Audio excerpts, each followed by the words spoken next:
بسم الله الرحمن الرحیم. سلامونه دوستانو. زما دغه لیکچر چې دا د اووم موډیول دوهم لیسن اړوند ده او موضوع یې ده ډیلیټ سټیټمنټ. دوستانو ډیلیټ سټیټمنټ له نوم څخه هم څرګنده چې دا په ټیبل کې موجوده ریکارډ له منځه وړي. ډیلیټ سټیټمنټ بیا هم وایم چې په ټیبل کې موجوده ریکارډ یا ریکارډونه له منځه وړي. ډیلیټ سینټیکس ته که موږ راشو، لومړی چې د ډیلیټ لیکو، بیا هغې څخه وروسته فرام او فرام څخه وروسته د ټیبل نوم، یعنې هر ټیبل څخه چې تاسو غواړئ یو ریکارډ ډیلیټ کړئ، هغه ټیبل نوم دلته ولیکئ او هغې څخه وروسته موږ ویر کنډیشن لیکو، ویر کلاز لیکو یا کنډیشن لیکو. د ویر کنډیشن خورا مهمه ده. که تاسو یو ځانګړی ریکارډ ډیلیټ کوئ باید دلته ویر کنډیشن ورته وکاروئ. که چیرته ستاسو دلته ویر کنډیشن ونه کاروئ، د دې مطلب دغه ده چې ټول ریکارډونه چې په ټیبل کې دي هغه ډیلیټ کړئ. دوستانو د ډیلیټ سټیټمنټ لیدو دپاره موږ ځو SQL سرور ته. دلته زه ورته وایم زه غواړم دوستانو چې د order detail ټیبل ټیبل چې کوم چې په سیل سکیما کې پروت ده، د هغې څخه یو ریکارډ ډیلیټ کړم د کوم پروډکټ آی ډي چې 88 ده. یعنی زه غواړم چې هغه ریکارډ ډیلیټ کړم چې هغه پروډکټ آی ډي 88 ده. دوستانو که زه دلته دغه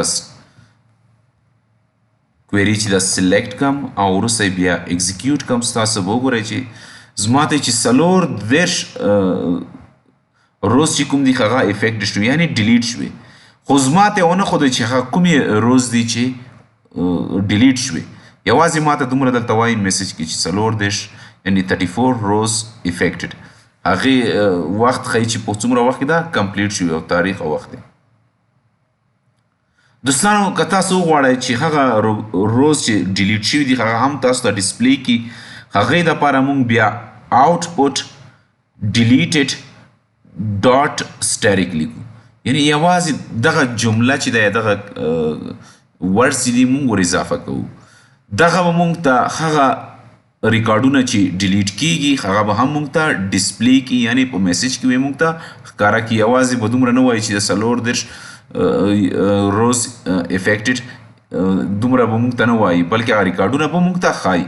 دا ځل زه ورته وایم چې هغه د سیلز آرډر ډیټیلز سیلز سکیما کې چې آرډر ډیټیلز په نوم کوم ټیبل ده هغې څخه ټول ریکارډونه ډیلیټ کا کوم پروډکټ آی ډي چې 88 وي.